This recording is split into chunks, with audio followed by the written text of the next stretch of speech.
si boy, sumunod si ate girl sa bathroom. Pero at the same time, nakainom na, so medyo malakas yung low.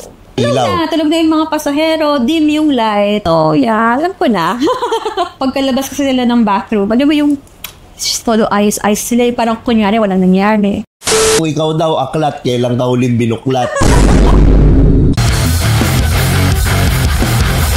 What's up mga Skynam? Welcome to Tio Bray Podcast. At syempre, ngayong gabi, nandito kami sa Dome of the Forest and also the Old Farm Villa. Dito yan sa may Silang Cavite. So sa mga gustong magbakasyon dito, punta lang kayo. Meron ditong swimming pool, meron ditong billiard, meron ditong ganda ng kwarto, makikita nyo. So lahat yan, kontakin nyo lang yung number, ipopost ko rin yung Facebook page nila dito dun sa description. So panoorin nyo na lang.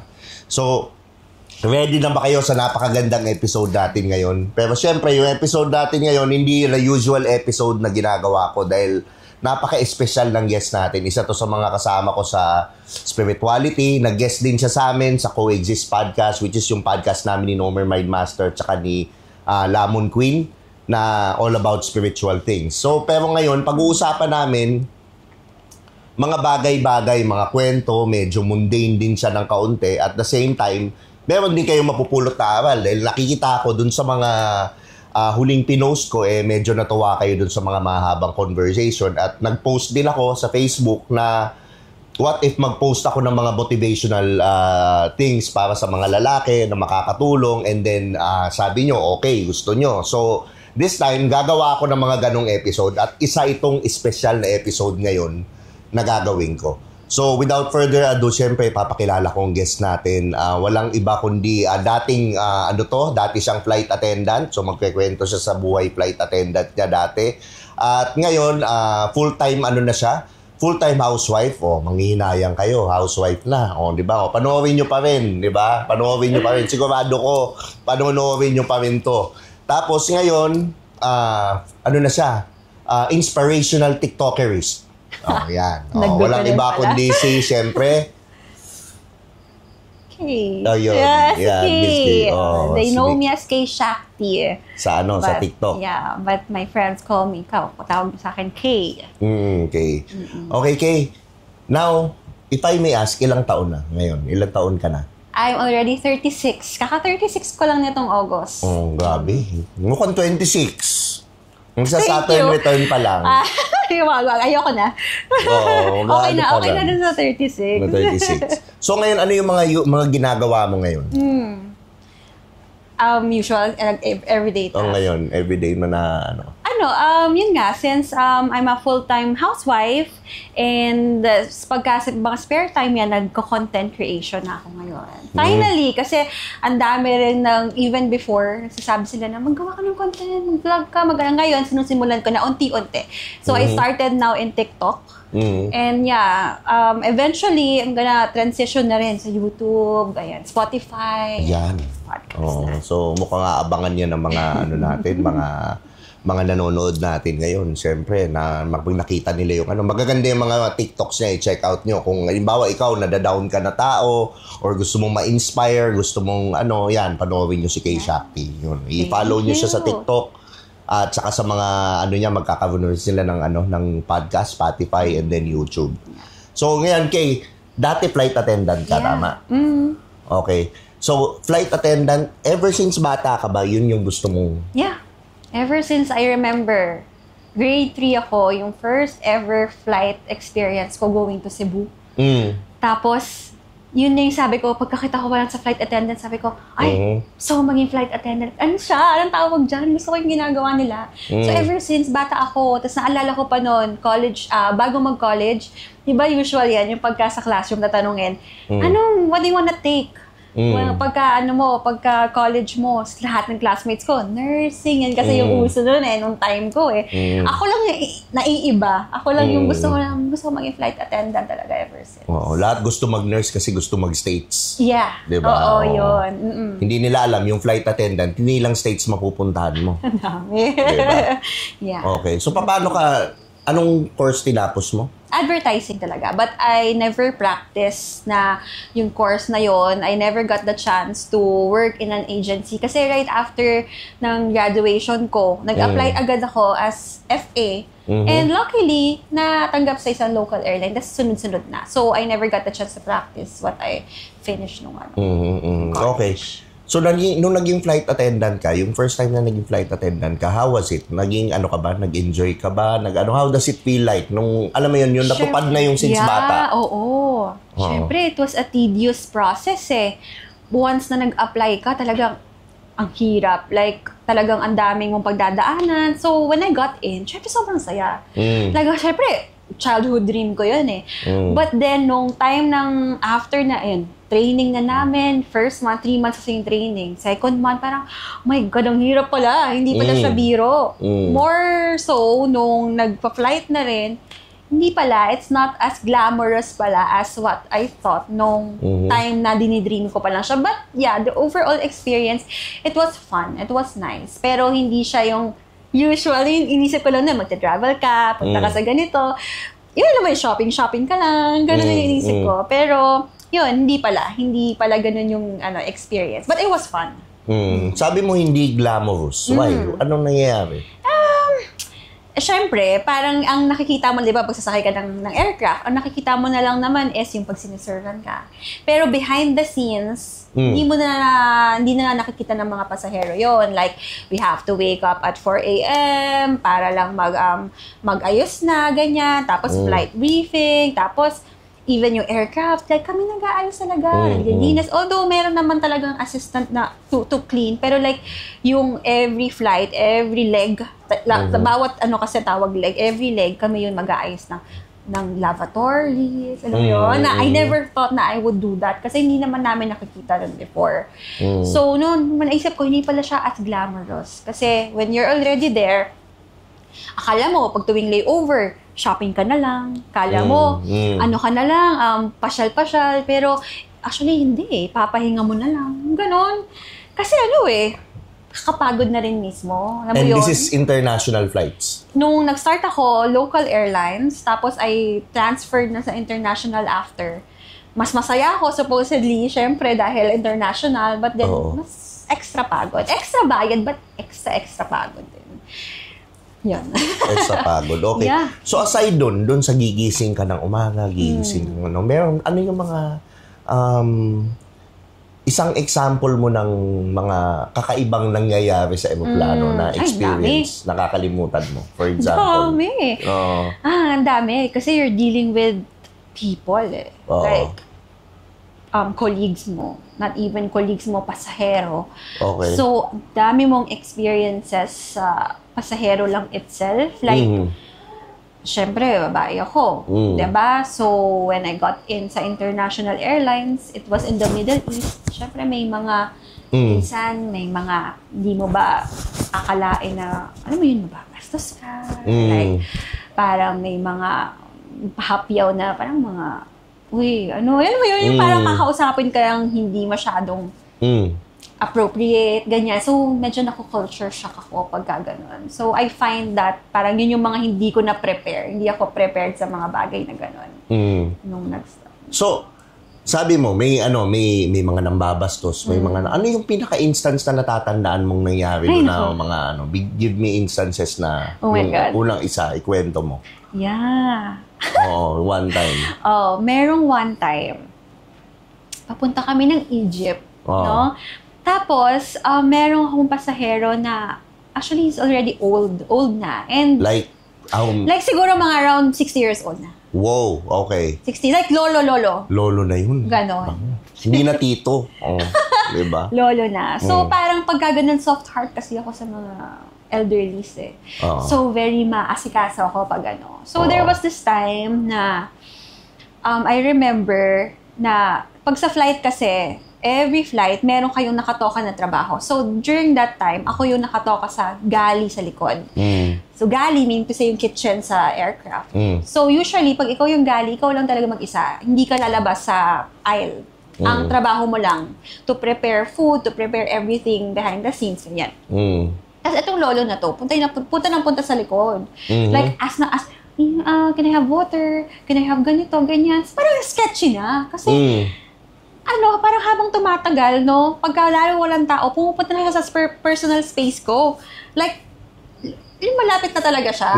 Tapos ako, medyo parang, pa rin, polite pa rin. But, napunta na sa like, yun, parang hinawakan ka sa likod, tapos may hagod na yung na-feel mo talagang gano'n yung mo.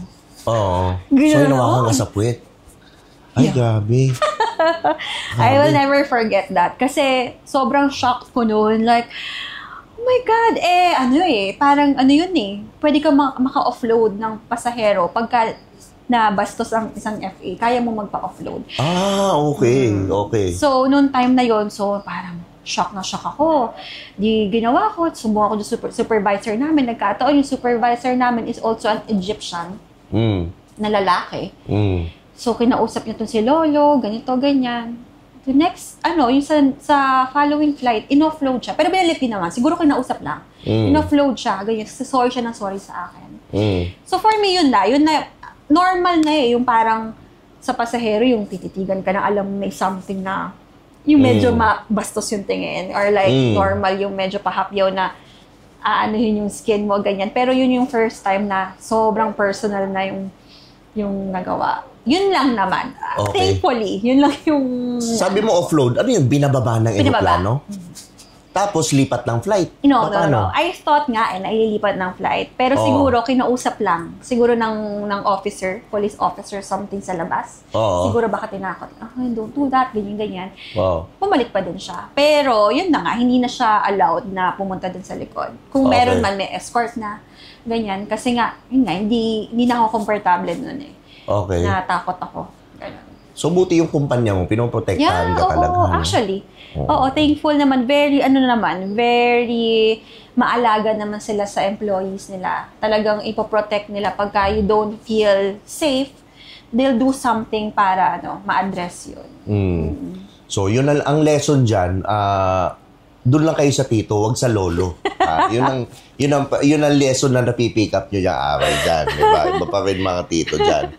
Ngayon, pag-usapan naman natin pasahero. Yun yung nangyari. May mga pasahero na bang minura ka, yung inaway ka, or whatever? Ay, dami. Oh my gosh. Ano yung pinakamalupit? Normal yan Normal yan sa pasahero, lalo na pag nadadelay yung flight. Feeling nila kasalanan ng flight attendant. So, hindi susunod. Like, kunyari, pag kailangan na, pag take off na, so kailangan na mag-seatbelt, kailangan na i-stow yung table, yung windows, kailangan maayos lahat. Hindi yan susunod sa'yo. Tapos, hindi susunod, sisigawan ka pa. Tapos, meron din time pagkagutom na sila. Tapos, kasalanan pa rin ng FA yun. Kasi, diba, parang delayed na. Tapos, nagsiserve. Siyempre, isa-isa mong sineservan yung mga pasahero. Tapos, magreklamo na, where's my food? Alam mo yun? So, normal yun. Actually, yung part na yan, medyo mentally prepared ako doon. Kasi during our training, sinasabi na sa amin na ganitong mga pasahero yung pwede nyo ma-experience na alam mo yun, pwedeng masigawan kayo. So, paano nyo i-handle pagka ganito? So, I was mentally prepared naman na sa mga ganun bagay. Okay. So, yun, paano mo ina-handle yung ganong pasahero? Halimbawa, minumura ka na or whatever. Paano, Kailangan kalmado ko rin Kailangan kalmado ka, but at the same time, you have to be authoritative din sa kanila. Hindi naman pwede na hayaan mo lang na ganun-ganunin ka. Especially kung alam mo naman na, wait lang, you're being too personal na talaga sa akin. So, kailangan lang maging comfy. Maging parang komportable ka na, pa-feel mo lang na, I understand you. Which I do naman talaga. But at the same time, parang you have to be firm din na parang, sir, you have to keep your voice down, lower your voice, ganyan. So, papakalmahin mo rin sila. So, ang fascinating kasi sa flights, kunyari, may mga ganyang classic incident, ang papakausap talaga palagi is babae. Kunyari, nagwawalang lalaki. Ang ipapakausap palagi, babae. Kasi sabi nung sa training namin, tama, iba daw, pagka ang babae yung nag-approach, mas kumakalma daw ang mga lalaki. Ganun. Totoo. And then, pag babae naman, sa amin, nung nandun din ako sa Dubai before, sa gym ako nag-work, pag babae naman nagwawala, lalaki naman ang lalaki. Kailangan opposite gender.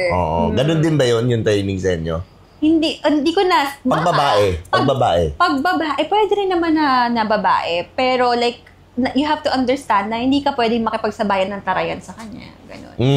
So, pwede rin naman babae. Pero I agree naman sa'yo na lalaki iba rin pagka opposite gender. Ito naman ngayon, pag-usapan natin yung Mile High Club. Diba? Yung Mile High Club. Yung Mile High Club, may incidents ba talagang nangyayari sa aeroplano, mga ganun? I mean, meron? Feeling ko naman, in all industries, Oo. in all industry, I think may mga ganyan naman. Oo, may okay, may nahuli na ba? Meron na bang, or ikaw, may personal experience ka na ba? Ano yung Wala. pinakamalupit doon na ano mo, ano? Oh my God. Na nahuli mong nagtirahan sa banyo. Yun, diretsuin na natin. Diba?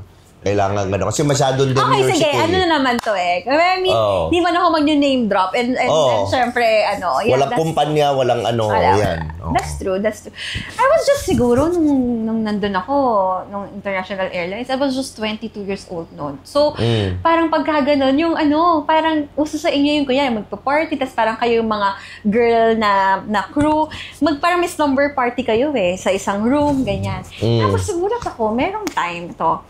So, lahat kami puro girls. Lumabas kami. Tapos, tulog kami sa isang hotel room. Ganyan. Yung pinakang senior na namin, hindi naman siya Pinay. Like, ibang lahi siya.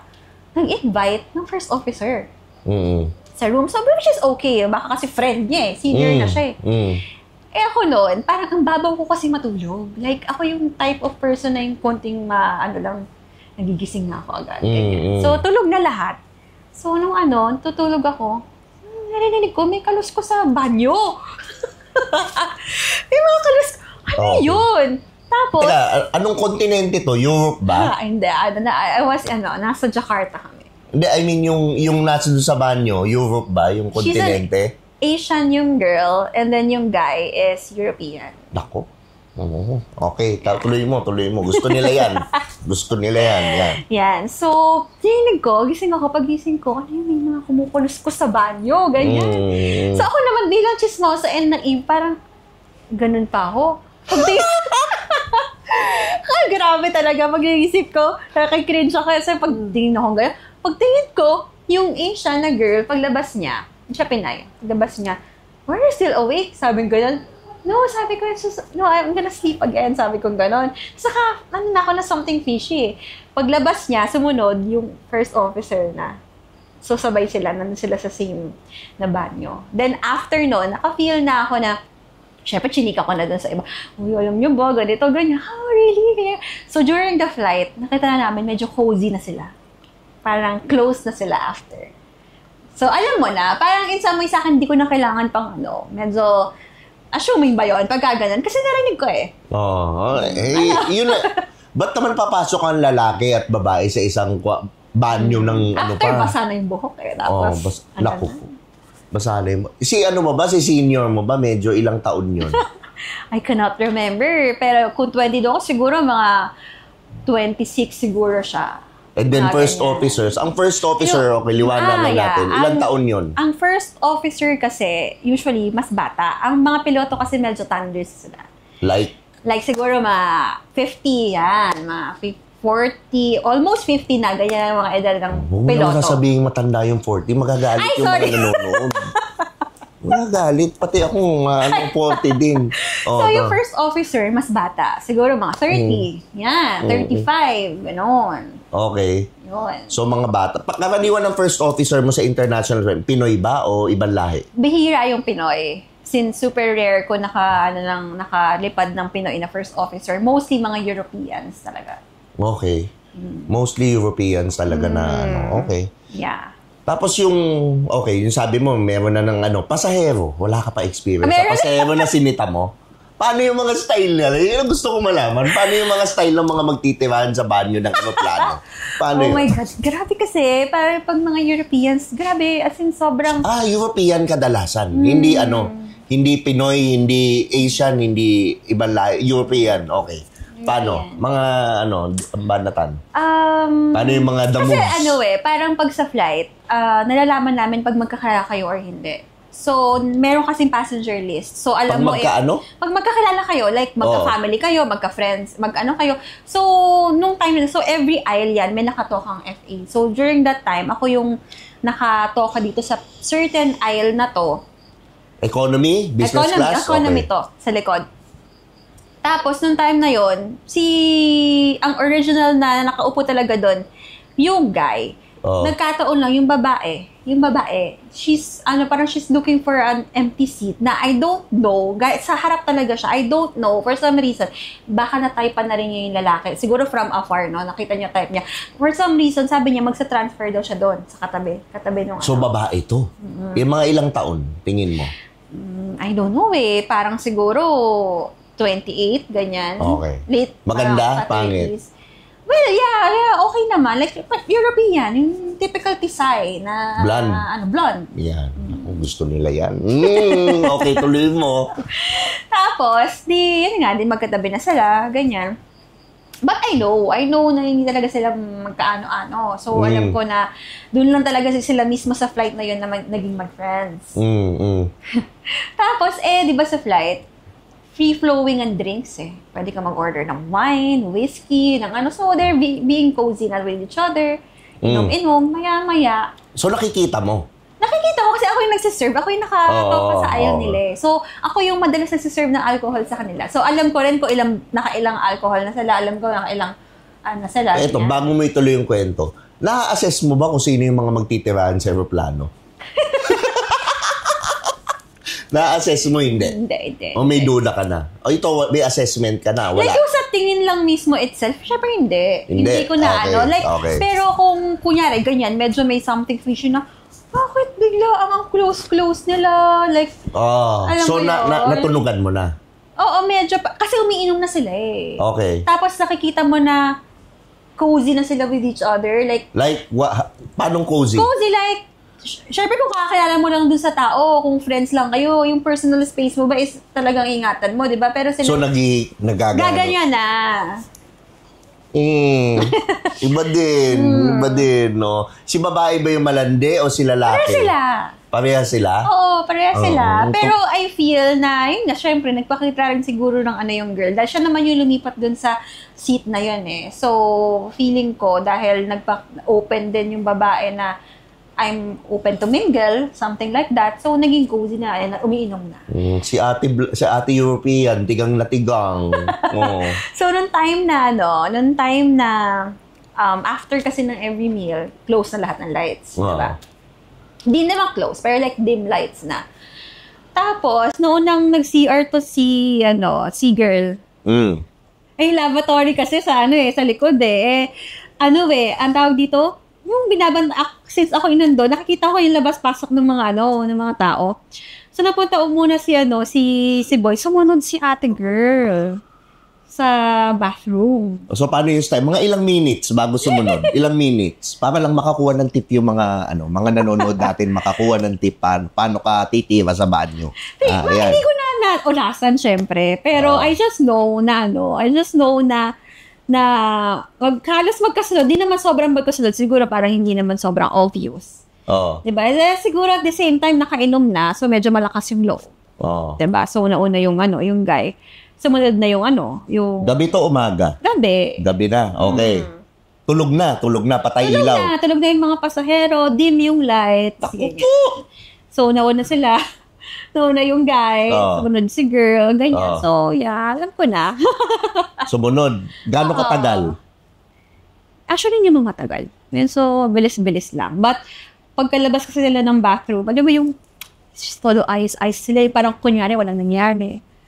Okay. So, more than 5 minutes ba? Siguro. Hindi mo sinita? Hindi. Kasi, unless na lang merong disturbance like, kunyari, may nagreklamong ibang pasahero na naiingayan sila or nadidisturb sila, that's the time lang. Pero kung ganun, wala namang nadidisturb. So, wala kang narinig na jungol? Hindi na, parang ayoko nang binigay ko na sa kanila yung moment na yun. Ayoko nang, hindi ako kachismosa pinakinggan ko pang gano'n. So, ang bait mo palang flight, hindi mo sinita? Hindi. Gano'n ko na lang yung curtain, bahala kayo, buhay na lang yun. Talaga? Oo. So, ibig sabihin, walang implications pag nagtirahan kayo sa banyo. Because I mean, eto naman, hindi ko naman nakita ng, like, pwede namang hindi talaga.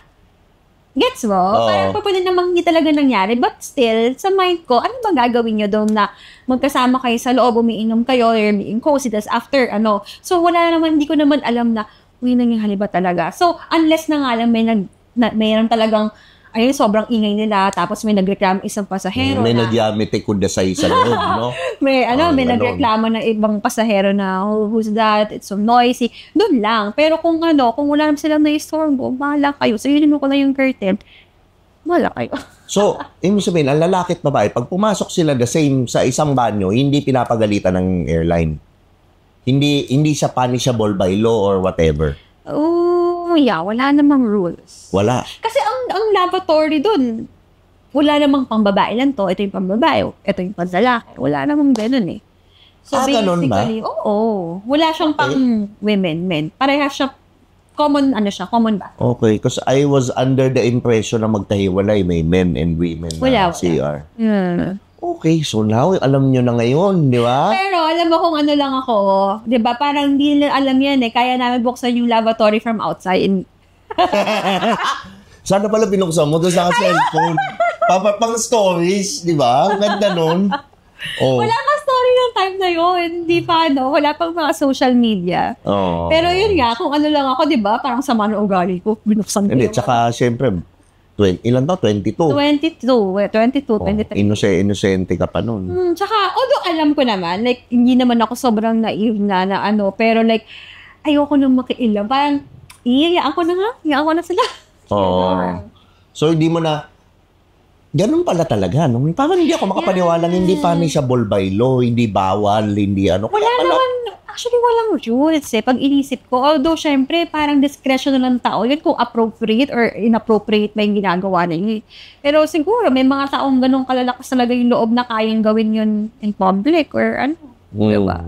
Pero wala namang rules na pag nalaman nyo, pag narinig nyo na ganito, sitahin nyo. Unless na nga lang, merong ma-disturb na ibang passenger or disturbing na yung nangyayari.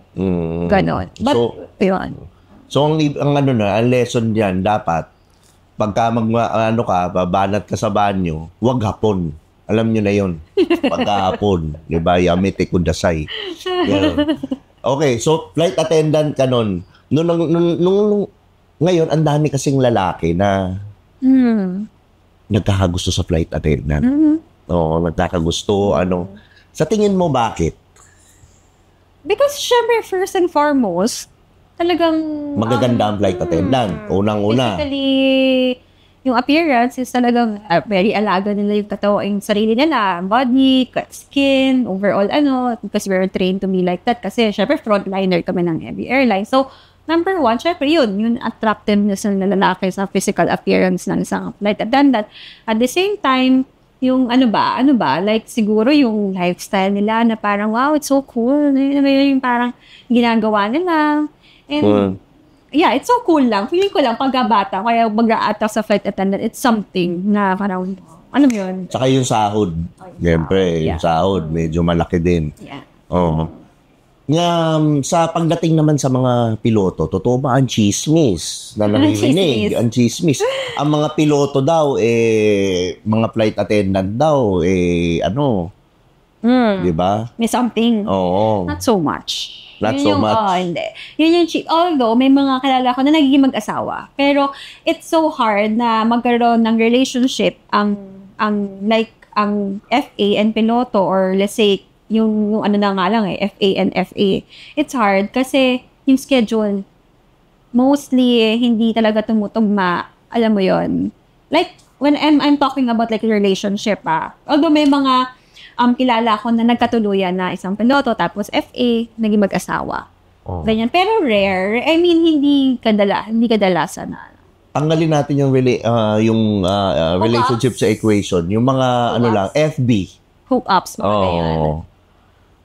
Totoo ba? Nag-hook up. Halimbawa, sa layover, nasa isang hotel daw, nagtatawagan, tapos pupunta sa hotel ni flight stewardess, si piloto. Totoo ba yung mga ganon? The thing is, kasi hindi masyadong nung time ko mostly kasi ng piloto is talaga mga oldies na. So, hindi masyadong type ng mga FA. First officer. Hindi Yan, first officer yung medyo mas pasado sa ng mga FA kasi mas bata eh. Although, ang mga piloto naman, sometimes, magulat ka na lang, oh my God, na-expose ko sila.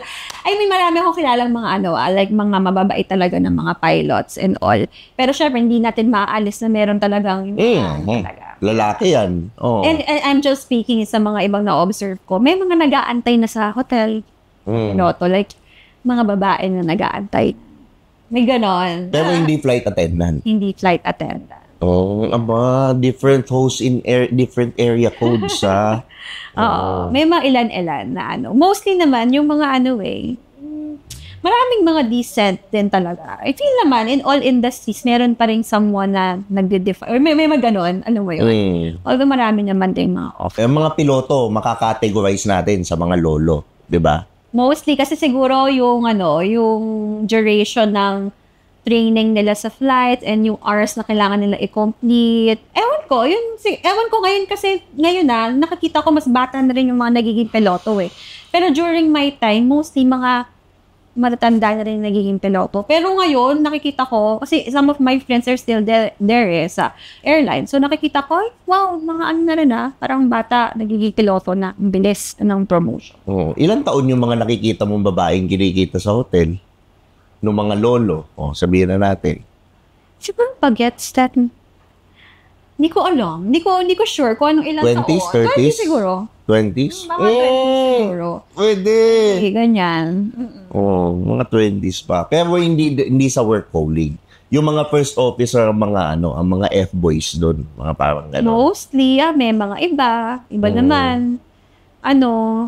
May mga asawa na rin, ganyan.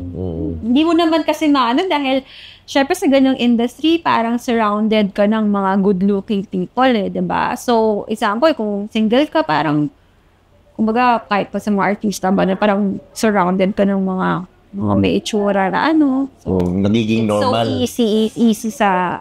Oo.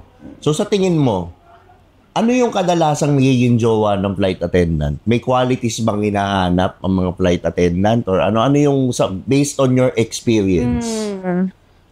Qualities. Okay, noon time ko, teka lang, iniisip ko, nire-recall ko kasi ano yung mga nagugustuhan usually ng flight attendant? Siyempre, unang-una, yung maintindihan yung work schedule. Kasi mostly ng mga flight attendants are also breadwinners. So, they cannot sacrifice yung work nila over relationship, diba?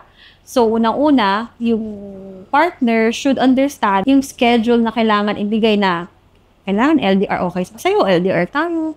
O sa'yo, there are times hindi kita matatawagan. There are times na hindi tayo masyadong makakapag-usap, okay naman sa'yo yun.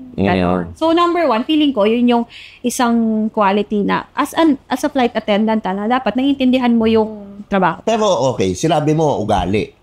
Pero ang inaano ko, yung physical. Or yung trabaho, or yung estado ng buhay, or ano. Ito naman, I'm speaking naman na women in general na Like, ang hirap kasi kung flight attendant lang itself Like, women in general. Yung mga kilala ko. Syempre, physical, gusto mo naman ng presentable. Like someone na yung parang you're proud to showcase talaga. Proud to ipakita mo sa mga tao, ipakilala mo sa family mo, ganyan. Physical-wise, syempre, dapat maayos talaga. When you say maayos, ano yung maayos? Like, kailangan ba pogi? Paano ba kung sasabihin? Pogi. Okay. Kailangan, like, hindi naman super duper, pero like, yung maganda na manamit, may katawan, maganda yung ngipin, ganyan, hindi mabaho, tapos, maalaga sa katawan, yun. Feeling ko, mostly na mga babae, they want someone na makita na, paano ka, long term kasi mag-isip ang babae. Hindi siya katulad ng mga lalaki. Ang babae kasi pag nakakita ng isang lalaki, ang unang isipin yan, kunyari, nakita, hindi ka marunong mag-alaga ng sarili mo, paano mo aalagaan yung pamilya mo? Paano mo kami aalagaan kung sarili mo nga hindi ka disiplinado? Boom! Ganun mag-isip kasi mostly ang babae, very long term. Okay. So, in that sense namin tinitignan yun sa physical, not because parang, ay, ang pogi mo.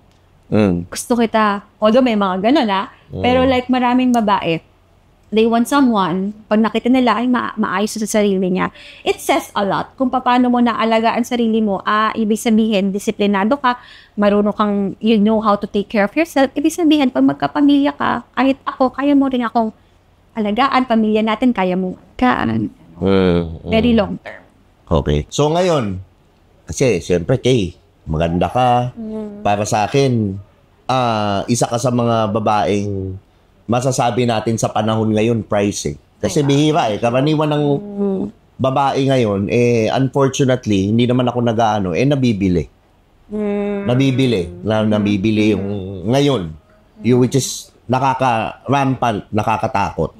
Nakakatakot ngayon. Paano ba, anong mga advice mo sa mga lalaki na mga single ngayon, hindi nakakakuha ng maganda, sabihin na natin, bastedin or whatever. Ano yung mga ano yung mga kailangan nilang gawin? Ano yung mga kailangan nilang i-improve para naman makatulong dun sa mga nanonood sa atin? Yeah. Ganda ng tanong mo. Di ba? Ganda ng tanong mo.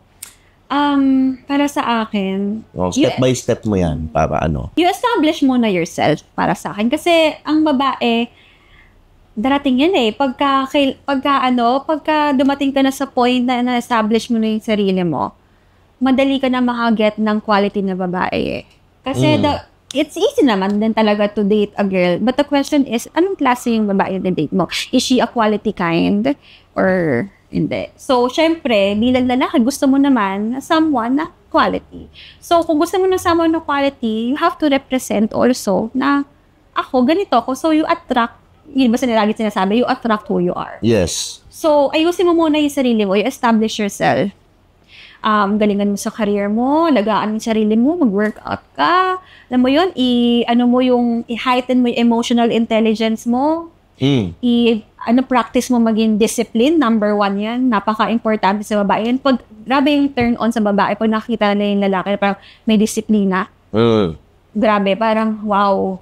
Gustong-gusto ng mga babaeng ganun. It's parang long term yan. Parang husband material, gano'n ang tingin na. So, para sa akin, you establish yourself first. Huwag mo muna isipin yung babae kasi darating yung point Ang lalaki naman is ganito Habang tumatanda kayo, mas nagkaka-value kayo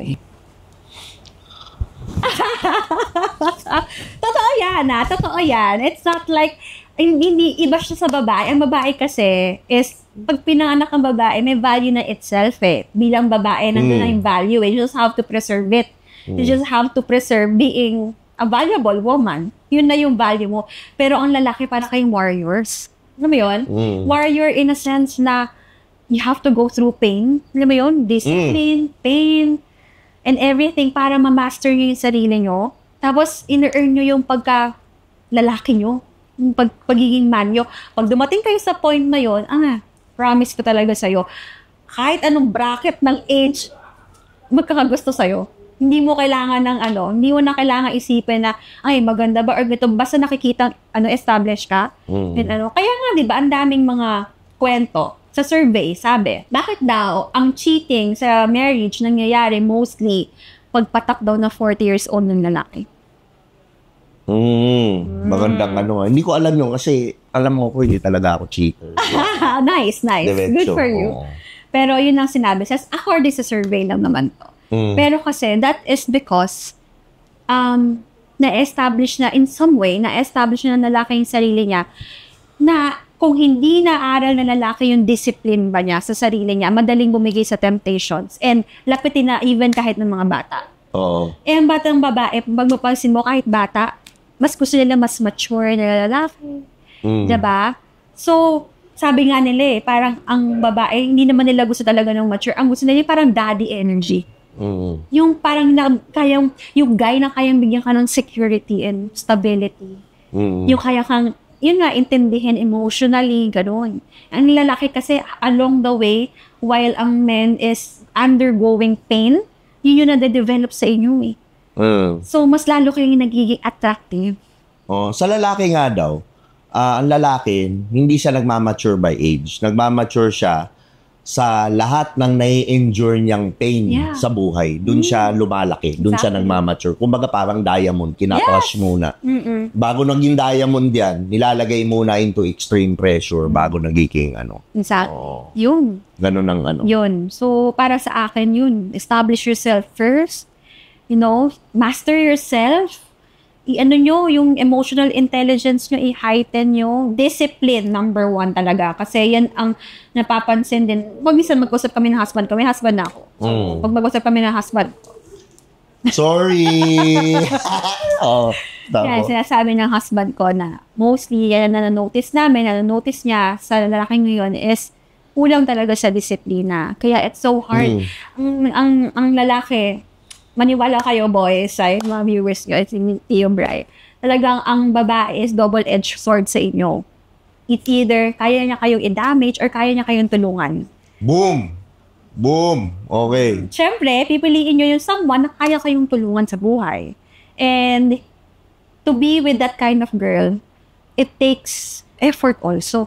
Na kailangan ikaw, gawin mong, i-aim mo na maging good man ka. Iba pa yung hindi yung nice man, maging good man. Great man, high value man. High value man not sa financial, like yung more on yung ano mo, pagiging self-aware. Part ng financial dun eh. Pero ibig ko sabihin, hindi lang financial siya. Yung financial. Tsaka yung gusto mo nga maka-attract ng ano, kailangan ganun ka muna. Exactly. Kasi you attract what you are, you don't attract what you want. Yun talaga siya. Yun yung ano niya. Ako, firm believer din ako dyan. Alam naman nila yan. Yeah. So, okay. Discipline tayo. Sabi mo, number 1, discipline. Ano ba ang disiplinadong lalaki? Kaya i-control yung self niya. Like? Example, no? Sa temptations. No, hindi ka easily, may makita ka lang naka-skirt, naka-mini-skirt na babae lumapit sa'yo. Ikaw naman, para kang aso na, diba? Oh, paano ba lang yan? Diba? Sunod-sunod ka. Di ganon, diba? Parang you know how to be stoic. When I say stoic, kayang-kaya mong i-handle yung emotions mo. Hindi ka Hindi ka mabilis bumigay sa kung ano yung tawag ng laman mo. Diba? Hindi ka mabilis bumigay. Kaya mo siya i-control. And not only sa temptation, pero when you say discipline, kaya mong maging committed sa sarili mo. When you say something na gagawin ko to, as simple as kunyari, gising ako ng maaga, gagawin mo yun. You have to wake up at 5 a.m. Mag-workout ako. You have to do what you say. You have The to routine. Okay.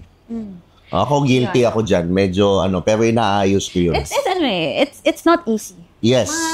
Mahirap siya. Pero, sobrang rewarding niya sa huli. Pero, hindi siya madali. Kasi, dealing with, syempre, ang tao naman, sabi nga nila, no, ang lalaki daw talaga are naturally, they're born lazy. By nature, lazy daw talaga ang lalaki. Kaya nga, kailangan bigyan mo sila ng pain, tanggalan mo sila ng something. Kasi ang lalaki, natural hunters. So, when the event calls na kailangan nilang mag-step in, doon sila mag-step. Yung mamatay na sila. Ganon. Kailangan nilang mag-survive. Ganon design ng isang lalaki na I have to survive. So, hindi mo kailangan bigyan siya ng marangyang buhay, magandang buhay. Kailangan mo talagang bigyan ng pain yung sarili mo. So, kahit as simple as yung cold showers, that is a practice ng self-discipline. Yung maliligo ka ng cold, super cold yung yung shower mo. Ako gustong-gusto ko yun, pati yung mga ice bath to. Yun, ice bath, exactly. Waking up early, fasting, yan yung mga anything na medyo mahirap sa umpisa. Yan, it practice discipline eh. Emotional intelligence. Sabi mo emotional intelligence. Paano magagawa ng mga lalaking, ano ba yung una? I-define natin. Ano yung emotional intelligent na lalaki? Emotional intelligent na lalaki, ibig sabihin, you know how to tune in sa emotions mo rin muna unang-una. So, di ba ang lalaki kasi is mas logical talaga kayo? Yeah. Mostly ng mga lalaki is mas logical. Saka paano susolusyonan? Yeah, yun. Problem solver talaga kayo. That's the reason why sa isang relationship or marriage, laging merong away ang babae at lalaki is because sa magkaibang perception point of view nang gagaling. Ang lalaki is, kung mas logical, ganito, di ba, lagi yung right, pagka sa relationship, sabi nila, babae, hindi mo naman ako maintindihan eh. Ganito ganyan, sila lalaki, hindi rin kita maintindihan. The reason why, kasi ang lalaki, they always use their logical mind to understand yung babae. Eh, ang babae, ang gusto niya, intindihin mo kung nanggaling sa puso mo. So, when you say emotional intelligence, kaya mong mag-tune in sa intuition mo ba? Na hindi mo sobrang ini-strategize na laging sa isip ka nang gagaling. Kaya mo rin mag-tune in sa heart. Yeah. Yun. So, para sa akin, sobrang importante din sa lalaki yun, especially kung nasa isang relationship ka or marriage, for you to be able to sustain a loving and healthy relationship with your partner. Kailangan, importante sa lalaki na bukas yung puso to understand. Yung emotional, emotional intelligence, kasama ba dyan yung mabilis uminit yung ulo sa traffic, bumababa ng kotse, nagmumura, nag-road rage. Kasama ba yun sa emotional intelligence? Hindi, ano yun?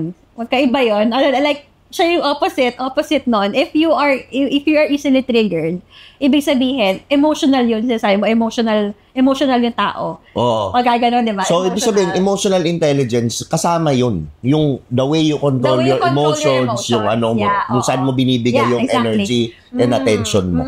So, example, yun nga. Parang nasa traffic ka, may nag-cut in sa'yo.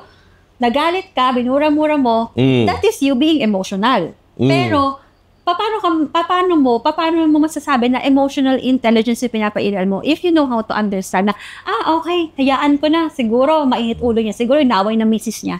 Hayaan ko na, yung triggers mo, kaya mong i-assess, kaya mong i-handle yung triggers mo. Hindi ka easily shaken na meron lang nag-cut sa'yo, diba? Ganon. Tama yun. Tsaka lagi yung tatanda na, hindi lahat ng kalbo nag-road rage, ha? Huwag nyo ako dinadamay at tinatag dun sa mga at hinihintay nyo mag-road rage ako. Kasi malabo mangyari yun dahil mapagmahal akong tao. Yun. Kasi importante sa babae yung nakikita emotionally stabilized ang lalaki kasi that signifies kung gaano pwedeng or gaano niya kayang maging leader ng isang lalaki. Kasi diba, imagine niyo guys, diba sa kunyari, sa isang sports, merong coach. Sa panakit ang coach na sobrang emotional. Diba? Parang pagka ang coach mo ay sobrang emotional, will you consider that na parang leader mo? Susundin mo ba yun? Parang, hindi eh. Pero mostly ng mga great leaders natin, they're very calm. Stoic. Talagang, hindi sila parang may gulo lang, umiiyak na or papanik. Hindi, very calm. So, yun yung sign kung nakita ng babaeng gano'n, ay grabe. Parang very leader talaga tong guy na to. Parang alam mo na kaya ko maging safe sa kanya. Okay. So sa akin, sa emotional intelligence, just sinabi ni Kay naman, ang ma-advise ko sa mga lalaki is, pinakamalaking practice sa akin sa emotional intelligence at nakatulong sobra. Nagulat nga ako. Actually, it would only take at least 10 to 15 minutes a day for me. Pagkagising nyo, mag-meditate kayo. Yeah. Meditation, when I say meditation, hindi mo yung kailangan nakapikit ka all the time or nag-ano. Pero, ang kailangan mo lang umupo ka, wala kang gagawin. Clear your mind, in tune with your emotions. Bigay mo sa sarili mo yung 15 minutes. Wag ka muna mag-phone. Ako ganun ginagawa akong practice. So, sa akin yun, kahit gaano kakupal or ilang kupal pa yung dumating dyan, hindi ko na sila napapansin kasi sobrang kalmado yung araw ko. Yeah. So, yun yung So, you're saying, Kay, emotional intelligence is very sexy. It is. Super, attractive yan talaga sa mga babae. Parang, wow, parang I feel so safe. Parang I feel so safe in his presence. Ako yung tipong babaeng feeling mo. Gano'n, gusto ng babae, yung babaeng pakiramdam nila. Yung parang, kala mo pagkasama mo yung boyfriend or yung asawa mo, very safe ka na talaga kaya ka ipagtanggol sa kahit na kanino, very safe ka. Yun ang gusto ng babae, yung they feel protected. Tama. Ngayon, tapos na tayo sa lalaki. Sa mga babae naman, okay, kasi ako, sa akin ang high value na babae for me is yung babaeng caring, loving, protects the man spiritually, and at the same time, hindi lang siya puro ganda. Kasi karaniwan ng mga lalaki, minimeasure yung babae sa ganda lang, and yes, it's part una yun. Una yung physical appearance. Sa akin, una yung physical appearance. Hindi na ako magpapaka-hypocrite. Totoo yan. Never ako nagjowa ng pangit. Yun lang. Wow, totoo lang yun. Totoo yun. Importante yun. Pasikatin. Oo, kasi una yun eh. Una yun eh. Totoo yun. And then yung personality yung kasunod. Okay? Pero sa akin, ang definition ko ng high value na babae is yung babaeng hindi nabibili ng pera, hindi nabibili yung prinsipyo, at hindi nai-impress sa pera ng lalaki. Yeah. Dapat, kung may pera man yung lalaking sasamahan niya, alam niya i-multiply yun. Yeah. At alam niyang mas lalong inspiring yung lalaki. Exactly. At palakihin. Kasi ang hirap ngayon, ang daming babae, naghahanap ng high value na lalaki. Pero ang iaambag lang naman nila, yung pera ng lalaki, putangin pang sa Shopee lang. Diba? Pang TikTok shop lang yung Hindi naman nila alam. Alam niya lang nila maging consumer. Hindi nila alam i-multiply, ipalakihin yung empire na lalaki. So sa akin, yun yung high value. And yun sa akin, si Kay, isa sa mga kaibigan kong nakikita kong ganun.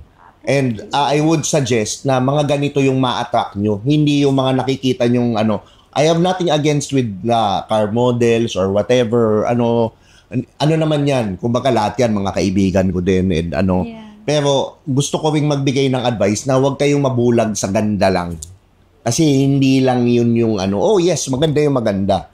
Pero yung, alam mo yun, sa bawat magandang babae, may isang lalaking pagod na sa kanya. Tandaan nyo yan. Yun yung totoo. Yun yung realidad ng buhay. Ngayon, sa babae naman tayo.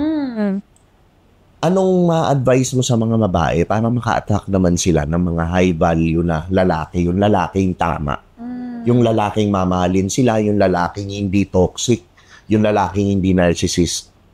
Yung, alam mo yun, yung gusto ng babae. Oo. Yes, it's also the same. You attract who you are. So before you attract someone na merong good qualities, you have to make sure na do I also embody yung good qualities na yun. Diba? Don't be afraid na ang dami kasing babae hirap na hirap to get a high value man. Because it's not easy being with a high value man. It takes, hindi siya yung tipong parang trophy ka lang, naganda ka lang, ganito. A high value man would also require something from you and not financial or whatever. Hindi sa ganong aspeto.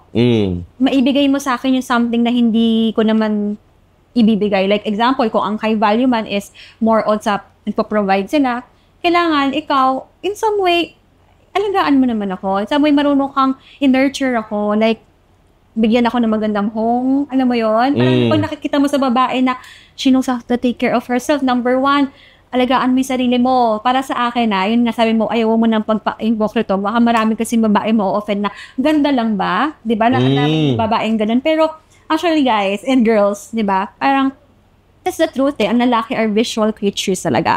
And it doesn't mean naman na sobrang ganda mo dapat. It's just, kailangan lang presentable ka. Ano ba yun? Na nakikita, naalagaan mo yung sarili mo. So, before anything else, gusto nyo makakuha ng high value man. You be a high value man. Yung qualities mo, i-nurture mo, aralin mo din. Kung paano maging babae, simple lang naman kailangan mo lang i-nurture paano maging babae ulit. Okay. So, ang advice mo sa kanila, i-develop nila yung sarili nila. Yeah. Have something in the table also. Hindi lang yung hingi ka ng hingi. Isipin mo rin, what can I give? What can I give? Na hindi naman nagtatapos na kailangan may money or something na yung iba kasing babae, isip nila, so para mag-i-atchay na lang ako yung ganun yung hindi, it's not that. Parang, kailangan lang sa lalaki, you have to be understanding din na, okay, pagod yung asawa ko. O nga naman, pag pagod yung asawa ko, pag uuwi siya, gusto niya maganda yung bahay. Gusto niya may masarap na home-cooked meal. Alam mo yun? Gusto niya may masarap na sex. Joke lang. Then yun, yeah. But, nafe-feel nung lalaki na, parang, ang sarap ng feeling, it's a cozy and comfortable feeling being with this woman. At the same time, hindi lang siya yung tipong ganda lang. Merong say din sa relationship na pag ang lalaki, whether we like it or not, tao pa rin ng isang lalaki. At some point in his life, magkakamali pa rin. The woman, yung babae, kayang umintindi. Instead na parang, judge mo, inag mo yung lalaki, intindihin mo rin na siguro, ito yung moments, supportahan mo siya sa journey niya. Huwag ka masyadong bida-bida sa, na parang ako na, magte-take over ako, ganyan. Kailangan mo, give him the floor to do that. Oo, tama. Anong ma-advise mo dun sa mga babaeng paulit-ulit na lang ako, na lagi na lang po narcissist na kukuha ko, tsaka dun sa mga lagi na lang ako niloloko. Ano yun? Anong tingin mo? Anong take mo?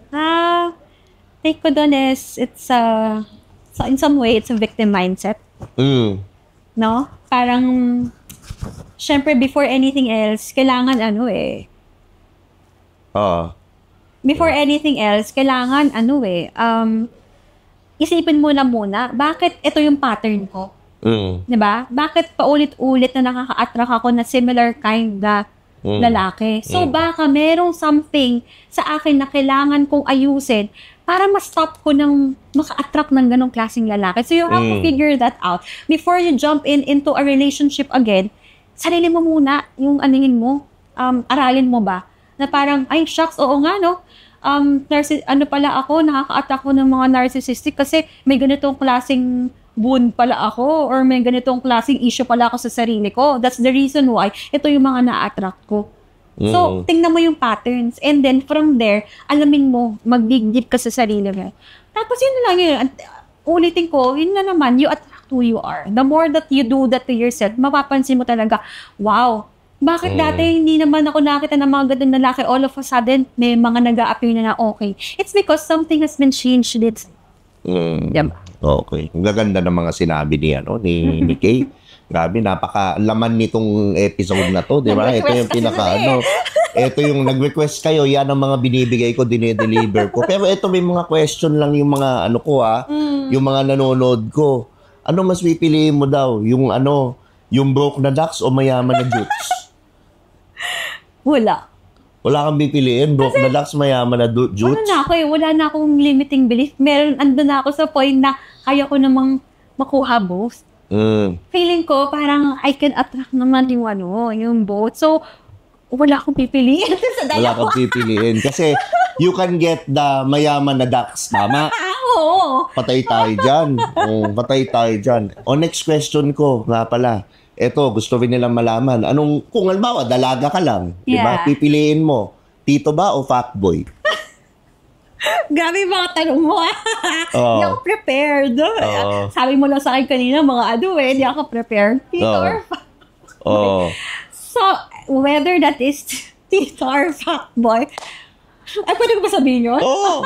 Pwede. Whether, kung sino yung mas mature para sa akin. Okay. So, may F-boy bang matured? Parang hindi, no? Sa bagay, yeah, you're right. So, yeah. Yung tito, dun sa tito na mature. Panalo na naman sila. Tuwan-tuwa na naman sila, tuwan-tuwa na naman sila. Ito, last question na. Tanong ni, nag-comment si, J.A. Reyes with the blue check. Dun sa, ano daw, Miss K, kung ikaw daw aklat, kailan ka huling binuklat? Sarado na yung aklat na yan. Sarado na. Sarado talaga, ilang chapter na yung nabuklat. Sarado ko na yung aklat na yan. Sarado na. Okay, so ako, salamat sa panonood nyo ng podcast. Subscribe kayo dito sa YouTube. Maraming salamat sa mga sumusuporta sa akin. At the same time, mag-subscribe din kayo sa Spotify para naman mapakinggan nyo sa kotse. So, gusto ko rin siyempre magpasalamat kay Miss Badge dito sa Dome of the Forest at the same time sa The Old Farm Villa. Ilalagay ko yung mga socials nila. Message nyo sila sa FB page nyo. Pwede tong pang pamilya, pwedeng pang team building, pwedeng magtropa, pwede rin pang sexy time. Di ba yung mga babaero dyan na gustong bumawi sa mga asawa nila? Yan. Pumunta kayo dito, lalo na dito sa Dome of the Forest. Kita mo naman, umi-echo-echo. Umi-echo-echo, maganda yung tunog dito. Di ba? Yan. Okay. Promote mo naman yung social media mo para ma-follow ka naman ng mga disente kong nanonood. Diba? Hindi mga manyakis yan. Promise, wala. Yes, guys. You can follow me on my TikTok account. It's Kay Shakti. And also my Instagram, it's Kay Shakti as well. And also, I'll be having my own Spotify soon. So, I hope, kung gusto nyo ng mga na-share ko, I hope you support me. Thank you. Especially sa mga babae, no? Mag-follow kayo kay Kay, kahit doon lang sa TikTok niya. Napakalaman. Madami kayong matututunan. Yung mga babaeng nag-heal dyan sa mga F-boy, di ba? Yun, follow nyo siya. Madami kayong matututunan. May improve nyo yung mga sarili nyo. So, yun lang.